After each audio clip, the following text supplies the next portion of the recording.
Hello बच्चों, इस class में हम लोग बात करेंगे सर्कुलर मोशन का कुछ और कॉन्सेप्ट के बारे में। इससे पहले क्लास में हम लोग पढ़े थे थीटा, ओमेगा और अल्फा के बारे में। जो बच्चे इससे पहले पहले क्लास का वीडियो अगर नहीं देखें तो सबसे पहले उस वीडियो को देख लें। पिछला वीडियो में हम लोग एकदम डिटेल में हम समझाए थे आपको थीटा के बारे में, ओमेगा के बारे में और अल्फा के बारे में। हम बताए थे एंगुलर डिस्प्लेसमेंट क्या होता है, एंगुलर वेलोसिटी क्या होता है और एंगुलर एक्सेलरेशन क्या होता है और क्या रिलेशन है। 2-3 को फार्मूला था, ठीक है ना। और इसके बाद का क्लास होगा सारा पर हम लोग एक साथ क्वेश्चन करेंगे। कुछ और कॉन्सेप्ट बच गया था काइनेमेटिक्स ऑफ सर्कुलर मोशन का, उसको कंप्लीट करेंगे। इसके बाद हम लोग करेंगे क्वेश्चन। सबसे पहला पिछला क्लास में क्या पढ़े थे हम? पिछला क्लास में पढ़े थे कि अगर कोई पार्टिकल सर्कुलर मोशन करता है, अगर कोई पार्टिकल पॉइंट ए पर है और उसके बाद कुछ समय बाद पॉइंट बी पर गया, ठीक है ना, पॉइंट ए से, ठीक है ना, पॉइंट बी पर गया, तो कुछ लीनियर डिस्टेंस भी कवर होगा, कुछ लीनियर डिस्प्लेसमेंट भी कवर होगा, कुछ एंगुलर डिस्प्लेसमेंट भी कवर होगा, जिसको हम लोग बोलते हैं थीटा। और थीटा इक्वल टू फार्मूला था l upon r. Theta equal to formula था एल अपॉन आर और इसका यूनिट था रेडियन। थीटा का यूनिट क्या था? रेडियन। और हम लोग पढ़े थे ओमेगा के बारे में, एंगुलर वेलोसिटी ओमेगा के बारे में पढ़े थे। ओमेगा इक्वल टू था, ठीक है ना, थीटा अपॉन टी, और एक फार्मूला था v equal to omega into r, ठीक है ना। आपको याद होगा अगर पीछे का क्लास आप किए हैं, और अगर आप पीछे का क्लास नहीं भी किए हैं तो अगर ये सब बात आपको आता है तो आप डायरेक्ट आगे पढ़ सकते हैं। Omega equal to theta upon t. इसके बाद हम लोग बात किए थे अल्फा, और अल्फा के बारे में बताए थे कि delta omega upon delta T, ठीक है ना। ये फार्मूला था अल्फा का, ये फार्मूला था अल्फा का, एंगुलर एक्सेलरेशन का। और यूनिट देखे थे थीटा का रेडियन, ओमेगा का रेडियन पर सेकेंड और अल्फा का था रेडियन पर सेकेंड स्क्वायर। यहां से आगे हम लोग बात करेंगे। सबसे पहले कुछ हम लोग फार्मूला पे बात करते हैं। अगर अल्फा कांस्टेंट रहेगा, ठीक है ना, तो क्या होगा, इस पे बात करते हैं। और इसके बाद हम लोग बात करेंगे सेंट्रीपिटल एक्सेलरेशन और टेंजेंशियल एक्सेलरेशन, ठीक है ना। तो आज का क्लास का मेन रूप से हमको समझना है, मेन टॉपिक है सेंट्रीपिटल एक्सेलरेशन और टेंजेंशियल एक्सेलरेशन को समझना। लेकिन उससे पहले कुछ बात है, उसको करते हैं। उसके बाद हम लोग लास्ट में हम लोग समझेंगे एक्सेलरेशन के बारे में।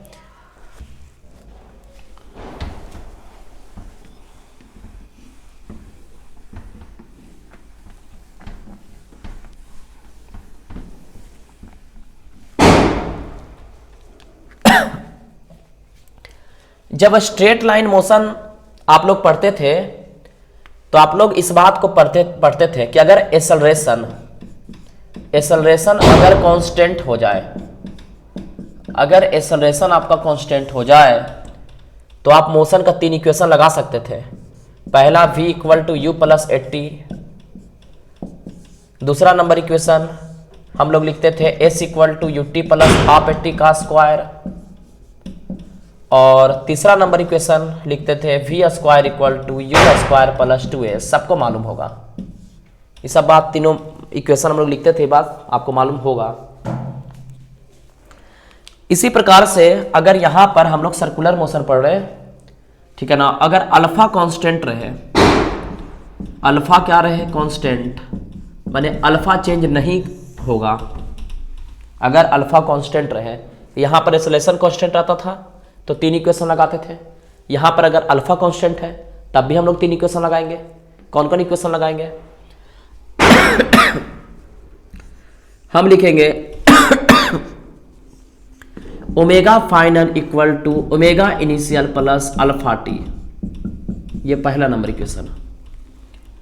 दूसरा number equation theta equal to omega initial t plus half alpha t square. और थर्ड नंबर इक्वेशन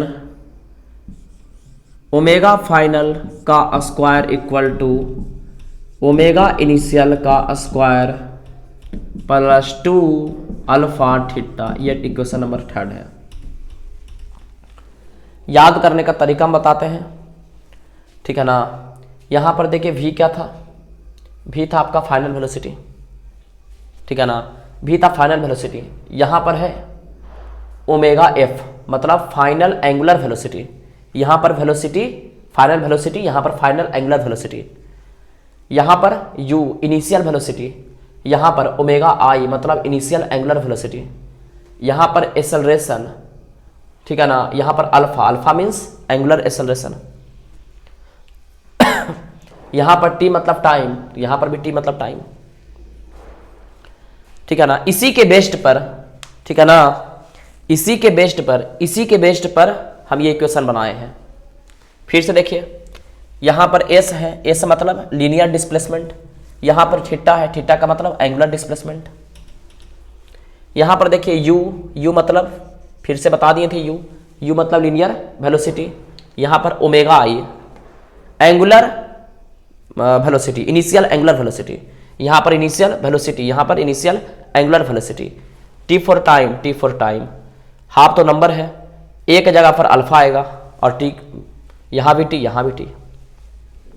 इसी प्रकार से इसको भी देख सकते हैं, जहाँ पर भी है वहाँ पर हमेशा ओमेगा एफ आएगा, मतलब फाइनल एंगुलर वेलोसिटी।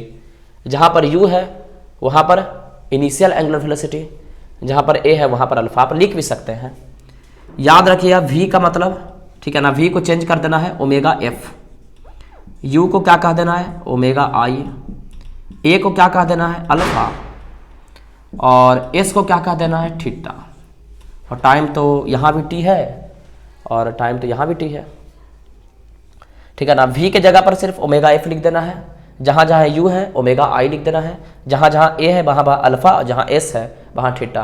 बाकी फिर इक्वेशन आप लगा सकते हैं, लेकिन अल्फा अगर कांस्टेंट है तो, ठीक है ना। जैसे यहाँ पर क्या था, एक्सेलरेशन कांस्टेंट होने पर अगर एक्सेलरेशन बदलता था, नॉन यूनिफॉर्म एक्सेलरेशन रहता था, एक्सेलरेशन वेरिएबल रहता था, तो तीनों इक्वेशन नहीं लगा पाते थे हम लोग। फिर हम लोग इंटीग्रेशन और डिफरेंशिएशन का यूज करते थे, डिफरेंशिएशन और इंटीग्रेशन का। तो फिर से वही कॉन्सेप्ट यहाँ पर भी लगा सकते हैं। अगर एक्सेलरेशन वेरिएबल होता था, ठीक है ना, अगर एक्सेलरेशन वेरिएबल होता था, अगर, ठीक है ना, एक्सेलरेशन बदलता था, एक्सेलरेशन अगर वेरिएबल होता था, तो हम लोग क्या करते थे एक्सेलरेशन बदलने पर, ठीक है ना, डिफरेंशिएशन का सहारा लेते थे, ठीक है ना, इंटीग्रेशन का सहारा लेते थे। तो जितना डिफरेंशिएशन इंटीग्रेशन का फॉर्मूला था यहाँ पर, वो सारा फॉर्मूला को, ठीक है ना, फिर से आप यहाँ पर लिख सकते हैं इसके लिए और यूज कर सकते हैं, ठीक है ना। और ठीक है ना, आप सारा काम वही है, सारा चीज वही है, आपको याद था, ठीक है ना, आपको याद था ये बात कि डिस्प्लेसमेंट है, वेलोसिटी है, एक्सेलरेशन है। डिस्प्लेसमेंट का डिफरेंशिएशन कर देंगे तो वेलोसिटी आ जाएगा, वेलोसिटी का डिफरेंशिएशन कर देंगे तो एक्सेलरेशन आ जाएगा। डिफरेंशिएशन करना होता था, डिफरेंशिएशन करना होता था। डिस्प्लेसमेंट का डिफरेंशिएशन करने पर वेलोसिटी आएगा, वेलोसिटी का डिफरेंशिएशन करने पर एक्सेलरेशन आएगा। और अगर एक्सेलरेशन दिया हुआ था, वेलोसिटी लाना होता था तो इंटीग्रेशन करते थे, और वेलोसिटी दिया हुआ रहता था, डिस्प्लेसमेंट लाना था तो इंटीग्रेशन करते थे, ठीक है ना। ये बात आपको मालूम होना चाहिए, या मालूम था भी पहले से, ठीक है ना। डिस्प्लेसमेंट से वेलोसिटी तो डिफरेंशिएशन, वेलोसिटी से एक्सेलरेशन तो डिफरेंशिएशन, फिर वापस एक्सेलरेशन से अगर वेलोसिटी। देखिए आपको पता था, अगर आप कभी भी लाइफ में डिफरेंशिएशन इंटीग्रेशन को पढ़े थे तो आपको पता था कि डिफरेंशिएशन इंटीग्रेशन एक दूसरे का रेसिप्रोकल होता है। डिफरेंशिएशन का उल्टा होता है इंटीग्रेशन, ठीक है ना, इंटीग्रेशन का उल्टा होता है डिफरेंशिएशन। तो अगर डिस्प्लेसमेंट से वेलोसिटी लाना है तो डिफरेंशिएशन करेंगे, तो वेलोसिटी से डिस्प्लेसमेंट लाना है तो इंटीग्रेशन कर देंगे, उल्टा कर देंगे, ठीक है ना। तो इस बात को आप यूज करते भी थे, ठीक है ना, इस बात को आप यूज करते भी थे और क्वेश्चन सॉल्व करते थे। आप पढ़े थे नॉन यूनिफॉर्मली एक्सेलरेटेड मोशन, ठीक है ना। तो इसी चीज को आप यहां पर याद कर, मतलब कर सकते हैं इसके लिए, ठीक है ना। क्या कर सकते हैं आप, ठीक है ना, क्या कर सकते हैं आप, थीटा है, थीटा से अगर आपको ओमेगा लाना है तो क्या करिएगा, ठीक है ना। थीटा से अगर आपको ओमेगा लाना है, थीटा आपको पता है और अगर आपको ओमेगा पता करना है तो आप क्या करेंगे, डिफरेंशिएशन करेंगे। ओमेगा आपको पता है और अगर आपको अल्फा लाना है तो भी क्या करेंगे, डिफरेंशिएशन करेंगे। अल्फा पता है, अगर आपको अल्फा से फिर ओमेगा लाना है, ठीक है ना, तो क्या करेंगे, इंटीग्रेशन, और ओमेगा से थीटा लाने के लिए इंटीग्रेशन, ठीक है ना। बाकी इतना आप याद रखेंगे ना तो आपको सारा काम हो जाएगा, सारा काम आपका हो जाएगा। ऐसा नहीं कि मतलब जो फार्मूला निकालते थे हम लोग, अगर नहीं भी पता रहेगा तो आपको पता है कि डिस्प्लेसमेंट का डिफरेंशिएशन करने पर वेलोसिटी आता है, वेलोसिटी का डिफरेंशिएशन करने पर एक्सेलरेशन आता है। ये सारा बात अगर आपको मालूम है तो सारा चीज आपका हो जाएगा। इसी प्रकार से यहाँ चलता है। इसको आप नोट कर सकते हैं, इसको आप नोट करें। इसके बाद कुछ 2-3 बात और करेंगे, इसके बाद आएंगे हम लोग सेंट्रीपिटल एक्सेलरेशन की तरफ। इसको आप नोट करें।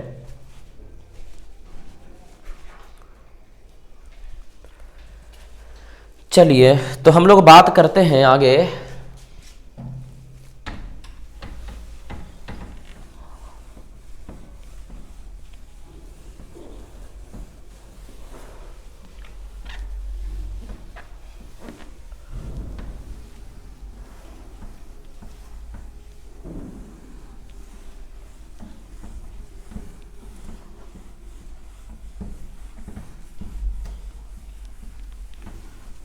कुछ और बात को हम लोग बात करते हैं, कुछ और बात पे डिस्कस करते हैं।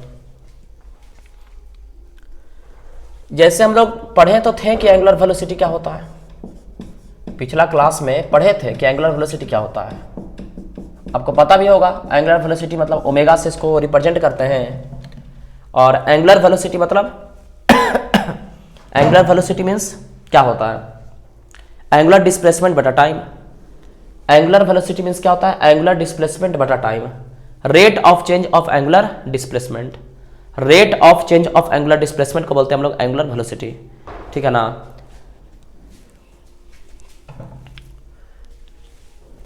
तो ओमेगा इक्वल टू फॉर्मूला पढ़े थे हम लोग theta upon t, omega equal to पढ़े थे theta upon t. Rate of change, rate का मतलब को पता है पर यूनिट टाइम होता है, ठीक है ना। ये सब आप काइनेमेटिक्स में पढ़ते हैं जब एक्सेलरेशन वेलोसिटी सबको डिफाइन करना होता है तो, ठीक है ना। तो ओमेगा इक्वल टू क्या होगा, थीटा अपॉन टी।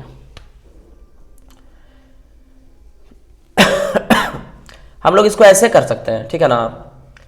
अगर total displacement, total angular displacement को अगर भागा देंगे टोटल टाइम से तो ये जो निकलेगा ये एवरेज निकलेगा, एवरेज एंगुलर वेलोसिटी।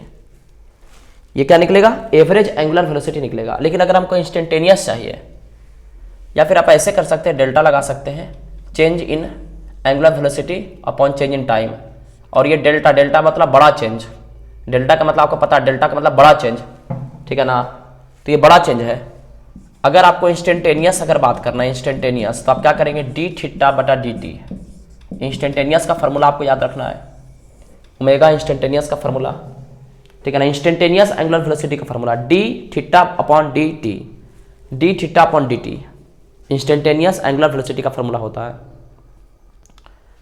इसी प्रकार से आप याद करें, कल हम आपको पढ़ाए थे अल्फा के बारे में, ठीक है ना। अल्फा क्या होता है, rate of change of angular velocity.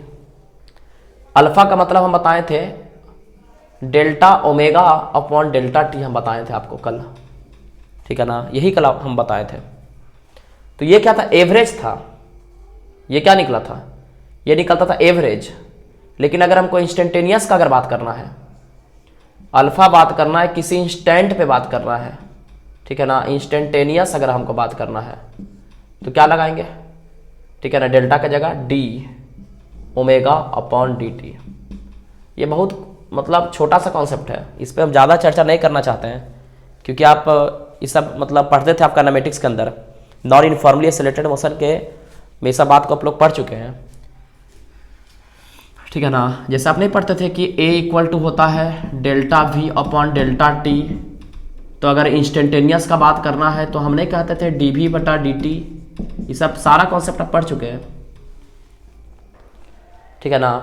इसी प्रकार से एक चीज को और देखिए, एक और फॉर्मूला पढ़ते थे कि एक्सेलरेशन इक्वल टू फॉर्मूला था dV बटा dt, तो था ही, एक था v dv अपॉन dx, ये एक फॉर्मूला था, v into D upon dx, ये फॉर्मूला था। याद करिए इस फॉर्मूला को, इस पे आप क्वेश्चन भी करते थे, ठीक है ना, v into D upon dx। तो इसी प्रकार से यहां पर भी आप कर सकते हैं, अगर आपको जरूरत पड़ गया, ठीक है ना, तो यहां पर आप कर सकते हैं कि अल्फा इक्वल टू ए के जगह पर आप अल्फा लिखिए, v के जगह पर आप ओमेगा लिखिए, omega into d omega upon d theta. आप इस चीज को लिख सकते हैं। तो इसको याद रखना है कि alpha equal to omega into d omega upon d theta. Alpha equal to omega into d omega upon d theta. पहला बात इसको याद रखना है। दूसरा, आप ये कॉन्सेप्ट याद रखना इंस्टेंटेनियस का। अगर इंस्टेंटेनियस का कहीं बात करना पड़ जाए तो D omega upon D T, कभी इंस्टेंटेनियस का बात करना पड़ जाए तो D theta upon D T, D theta upon D T, ठीक है ना। तो ये सारा बात आपको पता होना चाहिए ताकि आप हर एक क्वेश्चन को आप कर सकते हैं, ठीक है ना। कोई भी क्वेश्चन फिर आपको छूटेगा नहीं। आप अगर ध्यान से हर एक लेक्चर को देखते हैं कंप्लीटली, अगर सर्कुलर मोशन चल रहा है, सर्कुलर मोशन का, ठीक है ना, आप हर एक चीज़ को, ठीक है ना, बिना स्किप किए वीडियो को अगर देखते हैं पूरा, ठीक है ना, तो आप मतलब इतना तो आप हो ही जाइएगा कि जेईई मेंस का सवाल आपसे बनने लगेगा, ठीक है ना। जो भी चैप्टर अगर पढ़ाते हैं, जो चैप्टर को अगर आप कर लेते हैं तो, क्योंकि यहाँ पर काफ़ी क्वेश्चन हम प्रीवियस ईयर क्वेश्चन भी करेंगे, जेईई मेंस का, जेईई एडवांस का, साथ में हम लोग एससी वर्मा का क्वेश्चन को भी करेंगे। अगर कोई दिक्कत होगा तो आप कमेंट कर सकते हैं, उस चीज़ पे भी हम चर्चा करेंगे, ठीक है ना, अगर कोई दिक्कत होगा तो। बाकी आप वीडियो को 2 बार करके देख सकते हैं। अगर एक बार में अगर कम समझ में आता है तो दोबारा रिपीट कर सकते हैं, ठीक है ना। अगर कहीं पर आपको कोई क्वेश्चन दिया जाए, ठीक है ना, सोचने के लिए दिया जाए तो वहाँ पे आप सोचिए, क्योंकि फिजिक्स क्या होता है कि फिजिक्स करने से होगा, ठीक है ना। आप वीडियो देख लेंगे, आपको लगता है कि फिजिक्स सीख जाएंगे, तो ऐसा नहीं हो सकता है। प्रैक्टिस करना पड़ता है। अगर आप प्रैक्टिस करिएगा तो आप सीखिएगा, अगर हम प्रैक्टिस करेंगे तो हम सीखेंगे। अगर हम लगातार क्वेश्चंस करते चल जाएं, अगर हम आपको सोचने का मौका नहीं दें, कोई चीज़ हम सवाल नहीं खड़ा करें, तो आप सीख नहीं पाइएगा। अगर हम आपको बोलते हैं कि यहाँ पे थोड़ा सोचिए कि क्या होगा, तो वहाँ पर आपको सोचना है। आप जितना सोचिएगा, जितना प्रैक्टिस होगा, मतलब उतना आपको काम आएगा। तो सिर्फ मतलब वीडियो देख लेने से नहीं होगा, ठीक है ना, वीडियो के साथ लिखना पड़ेगा, ठीक है ना, आपको क्वेश्चंस को सॉल्व करना पड़ेगा, रिवाइज करना पड़ेगा, तब जाकर आप कंप्लीटली आप सीख पाइएगा, ठीक है ना। ये हम लोग बात करते हैं, ये बात की हम लोग सर्कुलर मोशन का, ठीक है ना। अब हम लोग बात करते हैं सेंटीपिटल एक्सेलरेशन के बारे में, कुछ और चर्चा करते हैं। इसको नोट करें।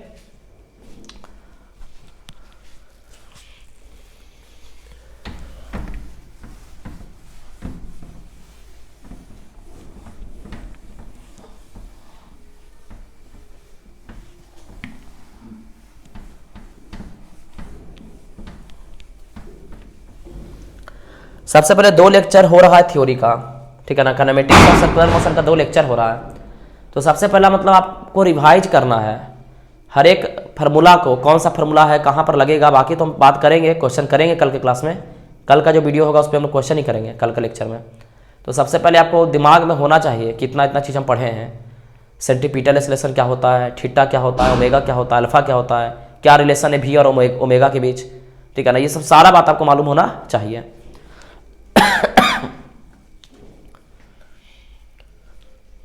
अगर मान लेते हैं कि कोई पार्टिकल सर्कुलर मोशन कर रहा है, कोई पार्टिकल सर्कल में चल रहा है, अगर कोई पार्टिकल सर्कल में चल रहा है, तो अगर कोई पार्टिकल सर्कल में चल रहा है, जैसे पार्टिकल यहां पर है, एक पार्टिकल है, तो इसके पास कुछ एक्सेलरेशन होता है। अल्फा तो होता ही, अल्फा का बात नहीं कर रहे हम बार बार बोल रहे हैं कि अल्फा का बात नहीं करेंगे, अल्फा का बात कर चुके हैं। एंगुलर एक्सेलरेशन होता है अल्फा, एंगुलर एक्सेलरेशन, इसका बात नहीं करेंगे। हम बात करेंगे लीनियर एक्सेलरेशन का। हम किसका बात करेंगे? लीनियर एक्सेलरेशन का। तो कोई पार्टिकल जब सर्कुलर मोशन करता है तो उसके पास 2 प्रकार का एक्सेलरेशन होता है। एंगुलर एक्सेलरेशन को छोड़कर उसके पास 2 प्रकार का एक्सेलरेशन होता है कोई पार्टिकल जब सर्कुलर मोशन करता है। एक एक्सेलरेशन जो होता है, ये मान लेते सेंटर है, तो एक एक्सेलरेशन होता है सेंटर की तरफ, और एक एक्सेलरेशन होता है अलोंग द टेंजेंट, टेंजेंट की तरफ होता है। एक एक्सेलरेशन होता है सेंटर की तरफ, एक एक्सेलरेशन होता है टेंजेंट की तरफ, अलोंग द, आप समझ रहे हैं इस बात को। ये पार्टिकल अगर मान लेते कुछ समय बाद यहां गया तो भी एक एक्सेलरेशन यहां रहेगा, ऐसे इधर सेंटर की तरफ, और एक एक्सेलरेशन रहेगा ऐसे। अगर कोई पार्टिकल कुछ समय बाद यहां पर गया, कुछ समय बाद यहां पर गया, तब भी एक एक्सेलरेशन इधर रहेगा, और एक एक्सेलरेशन इधर रहेगा। हमेशा दो एक्सेलरेशन रहेगा, मतलब ऐसा नहीं कि मतलब हमेशा दो एक्सेलरेशन रहेगा ही, कभी रह भी सकता है दो एक्सेलरेशन, कभी नहीं भी रह सकता है। तो इस एक्सेलरेशन को बोलते हैं हम लोग एसी, जो सेंटर की तरफ एक्सेलरेशन रहता है उसको बोलते हैं हम लोग एसी। क्या बोलते हैं? एसी। एसी का मतलब सेंट्रीपिटल एक्सेलरेशन, सेंटर की तरफ लगेगा एक्सेलरेशन, उसको बोलते हैं सेंट्रीपिटल। इसको बोलते हैं सेंट्रीपिटल एक्सेलरेशन, या इसी का और नाम है, इसको बोलते हैं नॉर्मल एक्सेलरेशन, नॉर्मल एक्सेलरेशन, या इसी को रेडियल एक्सेलरेशन भी बोला जाता है, इसी को बोला जाता है रेडियल एक्सेलरेशन। नॉर्मल एक्सेलरेशन ऐसा लिख सकते हैं AN, सेंट्रीपिटल एक्सेलरेशन से डिनोट करना है AC लिख सकते हैं। इसी का नाम है, यही सेंट्रीपिटल एक्सेलरेशन है। कोई पार्टिकल जब सर्कुलर मोशन करता है, कोई पार्टिकल जब सर्कल में चलता है तो सेंटर की तरफ एक एक्सेलरेशन काम करता है, सेंटर की तरफ एक एक्सेलरेशन काम करता है जिसको बोलते हैं सेंट्रीपिटल एक्सेलरेशन। क्या बोलते हैं? Centripetal acceleration. इसका क्या काम है सेंट्रीपिटल एक्सेलरेशन का? सेंट्रीपिटल एक्सेलरेशन का क्या काम है? तो सबसे पहले हम समझते हैं कि सर्कुलर मोशन करता है, तो सर्कुलर मोशन का कहानी थोड़ा समझते हैं थोड़ा डिटेल में। देखिए ये बात आपको सबसे पहले समझ में आना चाहिए कि कोई पार्टिकल सर्कल में चलता है ना, तो पार्टिकल समझिए कि कोई पार्टिकल जब सर्कल में चलता है, कोई पार्टिकल जब सर्कुलर मोशन चलता है तो हर एक पॉइंट पर उसका डायरेक्शन चेंज होता है, उस पार्टिकल का हर एक पॉइंट पर डायरेक्शन चेंज हो सकता है, मतलब हर एक पॉइंट पर डायरेक्शन चेंज होता है। ये पॉसिबल नहीं है कि अगर कोई पार्टिकल सर्कुलर मोशन कर रहा है तो डायरेक्शन उसका नहीं बदले, है ना? आपको इस बात को समझना है। अगर कोई पार्टिकल यहां पर है, अगर कोई पार्टिकल यहां पर है तो उसका वेलोसिटी का डायरेक्शन इधर होगा। अगर ये पार्टिकल थोड़ा सा भी यहां से हट गया, अगर ये पार्टिकल यहां से थोड़ा सा भी हट गया, ठीक है ना, इसके जस्ट आगे वाला पॉइंट पर जाएगा, इसका डायरेक्शन चेंज होगा, इसका डायरेक्शन, ठीक है ना, इसका जो वेलोसिटी का डायरेक्शन चेंज हो जाएगा। अगर ये पार्टिकल इस पॉइंट पर है तो इसका वेलोसिटी का डायरेक्शन कुछ और होगा, इस पॉइंट पर है तो वेलोसिटी का डायरेक्शन कुछ और होगा, इस पॉइंट पर है तो वेलोसिटी का डायरेक्शन कुछ और होगा, इस पॉइंट पर है तो वेलोसिटी का डायरेक्शन कुछ और होगा। तो सबसे पहले ये बात याद रखना है कि कोई पार्टिकल जब सर्कुलर मोशन करता है, कोई पार्टिकल जब सर्कल में चलता है तो हर एक पॉइंट पर उसका डायरेक्शन अलग अलग होता है, ठीक है ना, वेलोसिटी का डायरेक्शन अलग अलग होता है, ठीक है ना, ऐसा नहीं समझना है, ठीक है ना, कि मतलब वेलोसिटी का डायरेक्शन इस पॉइंट पर, मतलब अगर इस पॉइंट पर है वेलोसिटी का डायरेक्शन इधर है तो इसके जस्ट बाद वाला पॉइंट, जस्ट थोड़ा सा आगे बढ़ेगा वेलोसिटी का डायरेक्शन चेंज, फिर थोड़ा आगे बढ़ेगा फिर वेलोसिटी का डायरेक्शन चेंज, फिर थोड़ा आगे बढ़ेगा फिर वेलोसिटी का डायरेक्शन चेंज। तो रियल में क्या होता है कि अगर मान लेते हैं कि पार्टिकल है, पार्टिकल सर्कल में चलना नहीं चाह रहा है, अगर मान लेते हैं पार्टिकल सर्कल में चलना नहीं चाह रहा है, ठीक है ना, एक पार्टिकल सीधा जाना चाहता है, एक पार्टिकल सीधा जाना चाहता है, एक पार्टिकल रेक्टिलिनियर मोशन करना चाहता है, एक पार्टिकल है और वो चाह रहा है सामने जाने के लिए रेक्टिलिनियर मोशन करना चाहता है, लेकिन वो पार्टिकल रेक्टिलिनियर मोशन कर नहीं पा रहा है, पार्टिकल रेक्टिलिनियर मोशन कर नहीं पा रहा है। कब नहीं कर पाएगा? जैसे क्या होगा ना कि पार्टिकल यहां पर है, पार्टिकल यहां पर है तो ये सामने जाना चाहता है, लेकिन सामने जा नहीं पाया। जैसे ही थोड़ा सा आगे बढ़ा, मतलब इस पर एक फोर्स लगते रहता है, वास्तव में फोर्स के बारे में आगे बात करेंगे, इस पर एक फोर्स लगते रहता है सेंटर की तरफ। तो ये जैसे क्या है ना कि एक फोर्स लग रहा था तो ये थोड़ा सा आगे बढ़ा, ये थोड़ा सा डायरेक्शन चेंज हो गया, मतलब ये इधर नहीं जा रहा है, अब थोड़ा सा आगे गया ये थोड़ा इधर हो गया, थोड़ा सा और आगे गया तो इधर हो गया, थोड़ा सा और आगे गया तो इधर हो गया। ये पार्टिकल जाना चाह रहा है सामने, लेकिन सामने नहीं जा रहा है क्योंकि एक फोर्स लग रहा है, इस पर एक फोर्स भी लगता है, फोर्स के बारे में बात करेंगे, उस फोर्स को बोलते हैं सेंट्रीपिटल फोर्स। तो सेंटर की तरफ एक फोर्स लगता है जिसके कारण एक्सेलरेशन आता है। ऐसे आपको मालूम होगा कि फोर्स लगेगा तभी एक्सेलरेशन आएगा, और एक्सेलरेशन सेंटर की तरफ है मतलब कि एक फोर्स लगेगा। तो ये पार्टिकल क्या होगा, ये से, ठीक है ना, ये पार्टिकल फिर सामने जाना चाहता है, ये पार्टिकल भी सामने जाना चाहता है, ये पार्टिकल भी सामने जाना चाहता है, लेकिन सब पार्टिकल का डायरेक्शन चेंज हो रहा है, सामने कोई जा नहीं पा रहा है, ठीक है ना। इस प्रकार से ये सर्कल में चलेगा। सर्कल में चलने के लिए हर एक पॉइंट पर डायरेक्शन चेंज करना पड़ेगा। सर्कुलर मोशन कराने के लिए किसी पार्टिकल को, किसी ऑब्जेक्ट को सर्कुलर मोशन कराना है तो हर एक पार्टिकल पर उसका डायरेक्शन चेंज करना पड़ेगा, और ये डायरेक्शन जो चेंज करने का कहानी सेंट्रीपिटल एक्सेलरेशन करता है।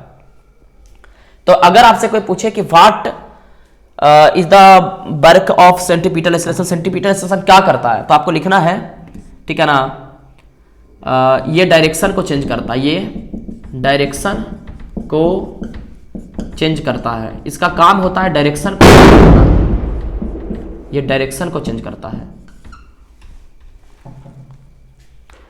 तो सेंटीपीटल एक्सेलरेशन के बारे में आपको मालूम होना चाहिए। सेंटीपीटल एक्सेलरेशन मतलब ऐसे आपको याद रखना कि कोई पार्टिकल जब सर्कुलर मोशन करेगा तो सेंटर की तरफ एक एक्सेलरेशन काम करेगा, उस एक्सेलरेशन को नाम है सेंटीपीटल एक्सेलरेशन। उसका काम क्या है, तो डायरेक्शन को चेंज करना। ये कभी भी स्पीड को चेंज नहीं करता है, ये कभी भी स्पीड को चेंज नहीं करता, ये सिर्फ डायरेक्शन को चेंज करेगा, स्पीड को चेंज करना इसका काम नहीं है। तो जैसे अगर मान लेते हैं कि हम सर्कुलर मोशन का बात करते हैं, ठीक है ना, सर्कुलर मोशन का बात करते हैं,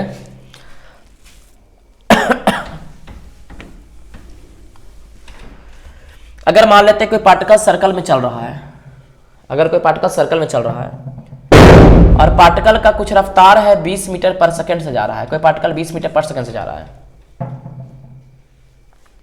अपना स्पीड को बढ़ा नहीं रहा है, बार बार बोल रहे हैं इस बात को, अपना स्पीड को बढ़ा नहीं रहा है, कोई पार्टिकल इस प्रकार से गोल गोल घूम रहा है, 20 मीटर पर सेकंड से ही घूम रहा है, अपना रफ्तार को, अपना स्पीड को चेंज नहीं कर रहा है। तो अगर मान लेते कुछ बच्चा से हम पूछें कि बताओ कि इसका एक्सेलरेशन क्या होगा, क्या इसके पास एक्सेलरेशन होगा कि नहीं, पार्टिकल के पास पार्टिकल है, अब पार्टिकल गोल गोल गोल गोल गोल गोल ऐसे घूम रहा है, 20 मीटर पर सेकंड से घूम रहा है, अपना स्पीड को नहीं बढ़ा रहा है, तो हम क्या बोलेंगे, मैंने बच्चा ऐसे जनरल सोचेगा कि इसके पास एक्सेलरेशन नहीं होगा, एक्सेलरेशन इक्वल टू 0, ऐसे बच्चा लिख देगा।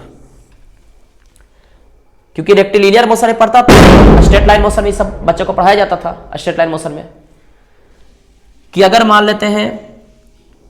लेते हैं कि कोई मतलब सीधा जा रहा है, ऐसे कोई सीधा जा रहा है और 20 मीटर पर सेकंड से ही जा रहा है,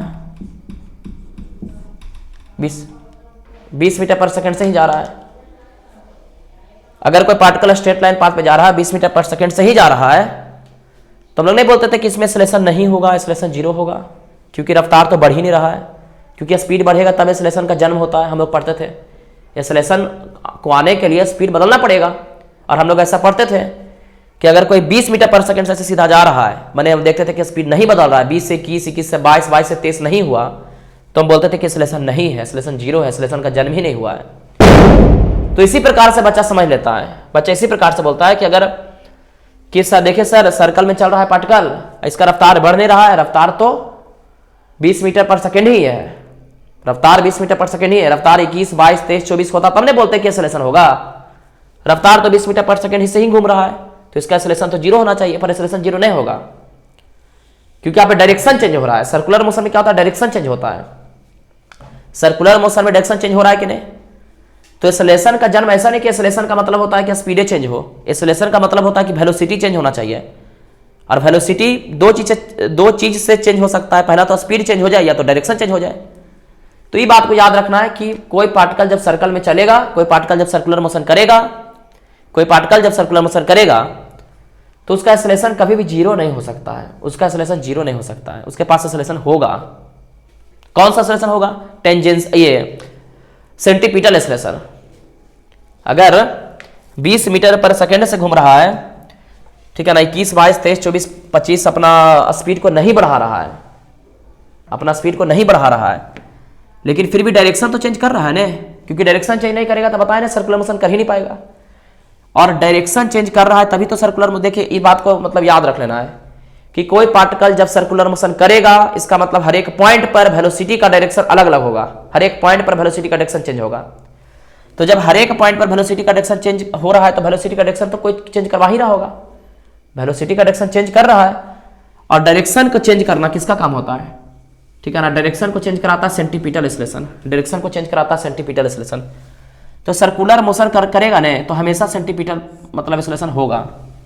सेंटीपीटल एक्सेलरेशन अगर नहीं है, सेंटीपीटल एक्सेलरेशन अगर 0 हो गया जिस दिन, उस दिन समझिए पार्टिकल सर्कुलर मोशन नहीं कर पाएगा, क्योंकि सेंटीपीटल एक्सेलरेशन 0 हो गया मतलब सेंटीपीटल एक्सेलरेशन नहीं है, मतलब डायरेक्शन चेंज नहीं करेगा, डायरेक्शन चेंज नहीं करेगा। तो अगर सर्कल में चल रहा है तो सर्कल में नहीं चलेगा, सर्कल को छोड़ देगा, सीधा निकल जाएगा, सर्कल को छोड़ देगा, ठीक है ना, सर्कल में घूमना बंद कर देगा, ठीक है ना, ये सीधा निकल जाएगा, स्ट्रेट लाइन मोशन करना शुरू करेगा। तो इस सब बात को समझना है, ठीक है ना, इस सब बात को आपको समझना है कि सेंट्रीपिटल एक्सेलरेशन क्या होता है। तो सेंट्रीपिटल एक्सेलरेशन होता है, ठीक है ना, एक पार्टिकल, फिर से समझिए, एक पार्टिकल जब सर्कल में मोशन करेगा, सर्कल में मूव करेगा, तो उसके पास एक सेंटर की तरफ एक्सेलरेशन होता है जो कि डायरेक्शन को चेंज करेगा, उसका नाम होता है एसी, ठीक है ना, एसी, ठीक है ना। एसी ऑन होगा तभी सर्कुलर मोशन होगा, ठीक है ना, एसी रहेगा तभी सर्कुलर मोशन होगा। अगर एसी जीरो हो गया, ठीक है ना, एसी जीरो हो गया मतलब सेंट्रीपिटल एक्सेलरेशन अगर काम करना बंद कर गया, जीरो हो गया, तो वो सर्कुलर मोशन नहीं हो पाएगा।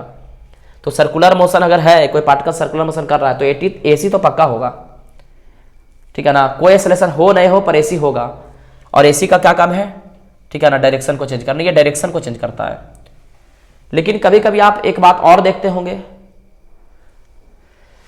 पहले क्या करते हैं ना कि थोड़ा हम एसी का फार्मूला लिख देते हैं आपको, ठीक है ना, एसी का फार्मूला लिख देते हैं। सेंट्रीपिटल एक्सेलरेशन, सेंट्रीपिटल एक्सेलरेशन का फार्मूला यहां पर लिख देते हैं, एसी से लिखते हैं। सेंट्रीपिटल एक्सेलरेशन का फार्मूला होता है वी स्क्वायर और बटा आर, वी स्क्वायर बटा आर। हम बात करेंगे, क्वेश्चन भी करेंगे वी स्क्वायर बटा आर पर, ठीक है ना। फिलहाल आप भूल भी जाइएगा ना तो आगे मतलब चर्चा करेंगे। सेंट्रीपिटल एक्सेलरेशन का फार्मूला होता है वी स्क्वायर बटा आर। अब थोड़ा बात को समझिए जो समझाने वाले हैं, थोड़ा इंपॉर्टेंट बात पे हम लोग डिस्कस करते हैं। अगर कोई पार्टिकल सर्कल में चल रहा है, अगर कोई पार्टिकल सर्कुलर मोशन करता है, ठीक है, तो सेंटर की तरफ तो फोर्स लगता है। अगर कोई पार्टिकल मतलब फोर्स ने सेंटर की तरफ एक्सेलरेशन, फोर्स का बात हम लोग करेंगे, बोले ना डायनामिक्स पढ़ेंगे हम लोग, तो बात करेंगे फोर्स के बारे में। अगर कोई पार्टिकल सर्कल में चलता है, अगर कोई पार्टिकल सर्कुलर मोशन करता है, तो सेंटर की तरफ एक एक्सेलरेशन होगा, उसको बोलते हैं सेंट्रीपिटल एक्सेलरेशन। और सेंट्रीपिटल एक्सेलरेशन डायरेक्शन को चेंज करेगा। लेकिन कभी कभी आप देखते हैं ना कि सर्कुलर मोशन जब होता है तो इस प्रकार का सर्कुलर मोशन, आप इसको मतलब इसको मिटा रहे हैं हम, ठीक है ना, अगर आपको नोट करना है तो नोट कर सकते हैं।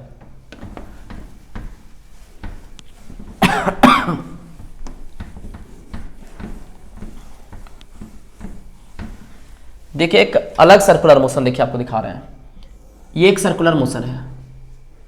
एक पार्टिकल सर्कुलर मोशन कर रहा है, एक पार्टिकल सर्कुलर मोशन कर रहा है, ठीक है ना। इस पॉइंट पर पार्टिकल का स्पीड है 20 मीटर पर सेकेंड।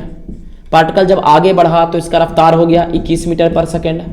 पार्टिकल जब आगे बढ़ा तो इसका रफ्तार और बढ़ गया, मान लेते हैं 25 मीटर पर सेकेंड। पार्टिकल और आगे गया, इसका रफ्तार फिर बढ़ गया, कुछ ना कुछ मतलब कुछ बढ़ गया है, ठीक है ना, मान लेते हैं 27 मीटर पर सेकेंड। पार्टिकल मतलब इस प्रकार से समझ सकते हैं। मतलब क्या है कि पार्टिकल अब सर्कल में तो चल रहा है पर अपना स्पीड को भी बढ़ा रहा है। मतलब 20 था, 21, 22, 23, 24, 25, 26, 27, इस प्रकार से गोल गोल घूम रहा है, स्पीड को बढ़ाते हुए घूम रहा है। तो दो प्रकार का सर्कुलर मोशन मिल सकता है आपको। पहला सर्कुलर मोशन, ये सर्कुलर मोशन, ठीक है ना, ये सर्कुलर मोशन, ठीक है ना, कि पार्टिकल, ठीक है ना, 20 मीटर पर सेकेंड से ही जा रहा है। मतलब 20 मीटर पर सेकेंड से नहीं, मतलब कांस्टेंट रफ्तार से जा रहा है, कांस्टेंट वेलोसिटी से मूव कर रहा है सर्कल में। तो पहला ही हो सकता है कि स्पीड को ना बढ़ाए, एक फिक्स स्पीड से, एक कांस्टेंट स्पीड से गोल गोल घूमे, एक फिक्स स्पीड से, कांस्टेंट स्पीड से अपना सर्कुलर मोशन करे। पहला तो ये हो सकता है। दूसरा कि स्पीड बदलते बदलते करेगा। तो यहां पर तो सिर्फ डायरेक्शन चेंज हो रहा है क्योंकि स्पीड तो कांस्टेंट है, तो यहां पर सिर्फ सेंट्रीपिटल एक्सेलरेशन होगा, यहां पर सिर्फ सेंट्रीपिटल एक्सेलरेशन होगा। और इस प्रकार का सर्कुलर मोशन को बोलते हैं यूनिफॉर्म सर्कुलर मोशन। इसको बोला जाता है यूनिफॉर्म सर्कुलर मोशन, इसको बोला जाता है यूनिफॉर्म सर्कुलर मोशन। पर इसको कौन सर्कुलर मोशन बोलेंगे? यूनिफॉर्म सर्कुलर मोशन मतलब क्या होता है? मतलब स्पीड कांस्टेंट रहे, जैसे 20 है तो 20 से घूमेगा, अगर 30 रफ्तार है तो 30 मीटर पर सेकंड से घूमते रहेगा। एक कांस्टेंट रफ्तार से घूमेगा, कांस्टेंट स्पीड से घूमेगा, ठीक है ना, कांस्टेंट स्पीड से घूमेगा। इसको बोलते हैं यूनिफॉर्म सर्कुलर मोशन। ये होता है नॉन यूनिफॉर्म सर्कुलर मोशन, ठीक है ना। ये इसको क्या बोलेंगे? Non uniform circular motion, non uniform circular motion. Non uniform circular motion means, ठीक है ना, non uniform circular motion means अब स्पीड चेंज हो रहा है, डायरेक्शन तो पहले भी चेंज होता था, ठीक है ना, अब स्पीड चेंज हो रहा है 20, 21, 22, 23 इस प्रकार से। इसको बोलते हैं नॉन यूनिफॉर्म सर्कुलर मोशन। तो देखिए सबसे पहला कि सर्कुलर मोशन कर रहा है तो सेंटर की तरफ तो एक्सेलरेशन लगेगा एसी, इसमें तो कोई डाउट नहीं है, एसी तो काम करेगा ही, ठीक है ना, सेंट्रीपिटल एक्सेलरेशन तो करेगा ही। तो सेंट्रीपिटल एक्सेलरेशन का काम तो होता है डायरेक्शन को चेंज करना ना, सेंट्रीपिटल एक्सेलरेशन का काम क्या होता है, डायरेक्शन को चेंज करना, लेकिन यहाँ पर स्पीड भी चेंज हो रहा है। तो अब दिमाग लगाइए, आप खुद सोच सकते हैं कि अगर यहाँ पर स्पीड चेंज हो रहा है तो यहाँ पर एक और एक्सेलरेशन होगा जो स्पीड को चेंज कर रहा होगा, तो यहाँ पर एक और एक्सेलरेशन लगता होता है, ठीक है ना, इसको बोलते हैं एटी, मतलब टेंजेंशियल एक्सेलरेशन, टेंजेंशियल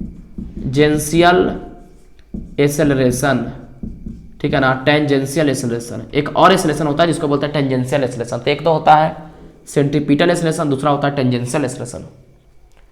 तो सेंट्रीपिटल एक्सेलरेशन को तो समझ चुके हैं, जो सेंटर की तरफ काम करेगा, और सेंट्रीपिटल एक्सेलरेशन का काम क्या है, डायरेक्शन को चेंज करना। और एटी के बारे में भी समझ चुके हैं कि एटी मतलब टेंजेंशियल एक्सेलरेशन, और एटी क्या करता है, स्पीड को चेंज करता है, याद रखिएगा, ठीक है ना। टेंजेंशियल एक्सेलरेशन क्या करता है, स्पीड को चेंज करेगा, स्पीड को चेंज करेगा। जी कि देखिए, जब भी कॉपी बनाइए ना फिजिक्स को, तो ये नहीं कि मतलब जितना अगर रफली लिखते हैं, ठीक है ना, बस आपको समझ में आना चाहिए। अगर जब भी आप कॉपी बनाते हैं तो क्या लिखे, एकदम साफ साफ, चाहे एकदम आप पूरा हिंदी में लिख दें, बस आपको जब कॉपी पढ़े तो समझ में आ जाना चाहिए कि क्या लिखा हुआ है, ताकि आप रिवीजन करिएगा, फिर आप मतलब क्वेश्चंस कर सकते हैं। ऐसा नहीं कि मतलब इस तरह से इस भाषा में लिखा दिया गया, एकदम लंबा चौड़ा अंग्रेजी लिखा दिया गया, आप पढ़ रहे हैं फिर आपको समझ ही में नहीं आ रहा है। स्पीड को चेंज करता है। टेंजेंशियल एक्सेलरेशन डायरेक्शन को चेंज नहीं करता है, ये चेंज करता है स्पीड को, और सेंट्रीपिटल एक्सेलरेशन डायरेक्शन को चेंज करता है। तो सर्कुलर मोशन के समय दो प्रकार का एक्सेलरेशन होता है, एक टेंजेंशियल जो कि स्पीड को चेंज करेगा, और एक सेंट्रीपिटल जो कि डायरेक्शन को चेंज करेगा। तो कभी कभी एटी नहीं रहता है, कभी कभी टेंजेंशियल एक्सेलरेशन नहीं रहता है। जैसे यहाँ पर देखिए, इस वाला केस में देखिए, uniform acceleration, uniform circular motion कब कहेंगे, यूनिफॉर्म सर्कुलर मोशन में एटी जीरो रहेगा आपका, टेंजेंशियल एक्सेलरेशन आपका जीरो रहेगा। यूनिफॉर्म सर्कुलर मोशन में टेंजेंशियल एक्सेलरेशन क्या रहेगा, जीरो, ठीक है ना, क्योंकि स्पीड चेंज नहीं हो रहा है, ठीक है ना। 20 मीटर पर सेकंड है तो 20 मीटर पर सेकंड से ही घूम रहा है। अगर स्पीड चेंज होता तो बोलते हैं कि एक्सेलरेशन होगा, एटी कुछ ना कुछ होगा।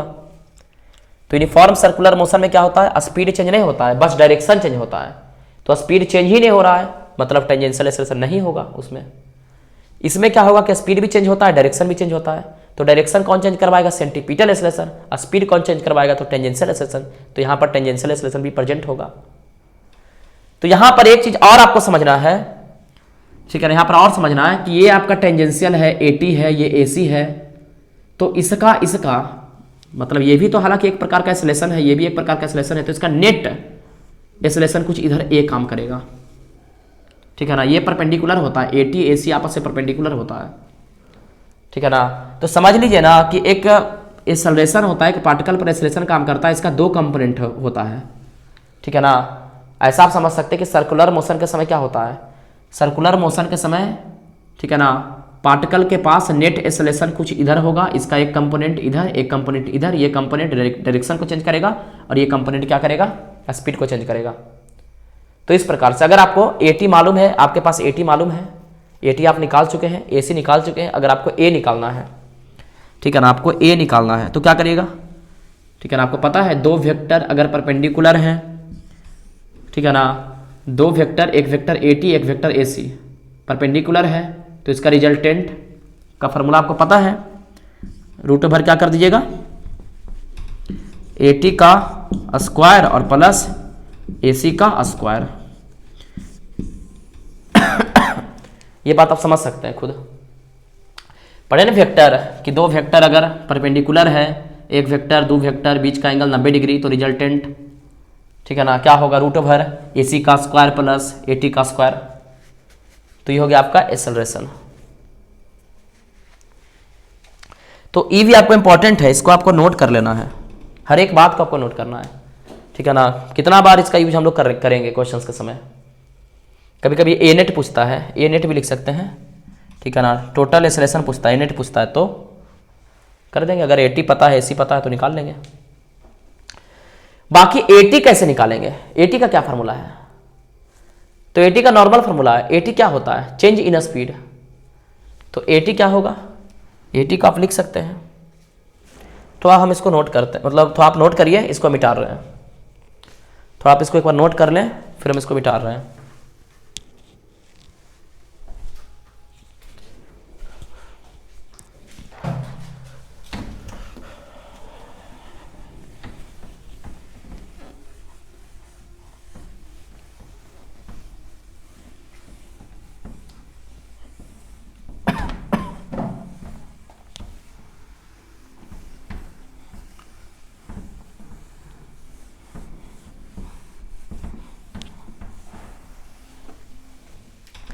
देखिए, अगर हम बात करते हैं, अगर हम बात क्या करते हैं, कोई पार्टिकल सर्कल में चल रहा है और ई सेंटर है, तो अगर कोई पार्टिकल सर्कुलर मोशन करता है तो एक एक्सेलरेशन रहता है सेंटर की तरफ, एसी बोलते हैं, और इसका काम होता है डायरेक्शन को चेंज करना। एक एक्सेलरेशन इधर रहता है, एटी बोलते हैं, टेंजेंशियल एक्सेलरेशन, टेंजेंट की तरफ रहता है, इसका काम होता है स्पीड को चेंज करना। तो एसी का फॉर्मूला तो आप जान चुके हैं, वी स्क्वायर बटा आर, वी स्क्वायर बटा आर।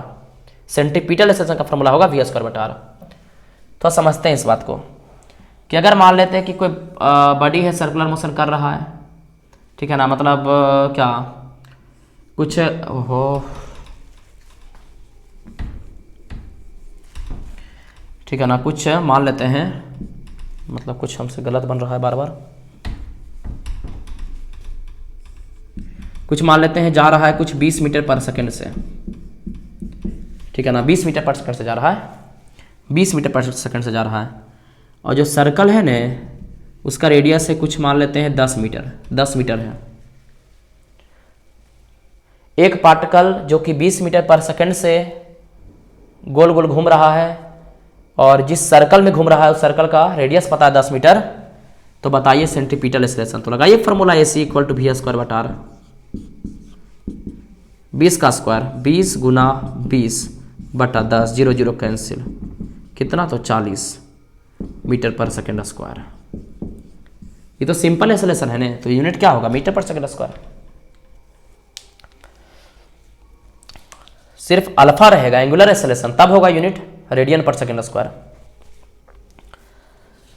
अब थोड़ा बात करते हैं हम क्या, अब थोड़ा हम बात करते हैं टेंजेंशियल एक्सेलरेशन का फॉर्मूला पे। टेंजेंशियल एक्सेलरेशन जिसको लिखा जाएगा एटी से। टेंजेंशियल एक्सेलरेशन का फॉर्मूला क्या होगा, तो टेंजेंशियल एक्सेलरेशन का फॉर्मूला आप ऐसे भी समझ सकते हैं कि सर टेंजेंशियल एक्सेलरेशन करता क्या है, ठीक है ना, ये स्पीड को चेंज करता है, तो चेंज इन स्पीड बटा चेंज इन टाइम लिख सकते हैं आप, कहानी खत्म, ठीक है ना, या फिर डीवी बटा डीटी लिख सकते हैं, कहानी खत्म। तो टेंजेंशियल एक्सेलरेशन का फॉर्मूला जितना वेलोसिटी चेंज हुआ जितना टाइम में, चेंज इन वेलोसिटी बटा change in time, change in velocity बटा चेंज इन टाइम हो जाएगा, टेंजेंशियल एक्सेलरेशन निकल जाएगा, ठीक है ना, डीवी बटा डीटी या डेल्टा वी बटा डेल्टा टी, ये हो जाएगा टेंजेंशियल एक्सेलरेशन का फॉर्मूला, आप इसको नोट कर लें, ठीक है ना, क्योंकि टेंजेंशियल एक्सेलरेशन का काम क्या होता है, डायरेक्शन को चेंज करना। देखिए हम सेंट्रीपिटल एक्सेलरेशन का ना ये जो फॉर्मूला होता है वी स्क्वायर बटा आर, इसको हम डिराइव नहीं किए हैं। सेंट्रीपिटल एक्सेलरेशन का फॉर्मूला होता है वी स्क्वायर बटा आर, इसको डिराइव नहीं किए हैं और डिराइव करने का जरूरत भी नहीं है, ठीक है ना। आपको अगर क्वेश्चंस करना है, क्वेश्चन पे पकड़ बनाना है, अगर आप किसी कंपटीशन का तैयारी कर रहे हैं तो जरूरी नहीं है कि सेंट्रीपिटल एक्सेलरेशन का फॉर्मूला वी स्क्वायर बटा आर को डिराइव करिए। आपको ऐसा थोड़ी कि आईआईटी में या नीट का मतलब एग्जाम रहेगा तो आपको डेरिवेशन पूछेगा कि प्रूफ करके बताइए वी स्क्वायर बटा आर। आपको फार्मूला याद होना चाहिए, फार्मूला कैसे अप्लाई होता है और कहाँ कहाँ कैसे कैसे यूज करेंगे फार्मूला को, ये पता होना चाहिए। और सबसे पहला चीज़ जो हम इससे पहले क्लास में भी किए थे कि आपको सबसे पहला बात कि आपको मतलब फार्मूला को रटना बहुत ज़रूरी है।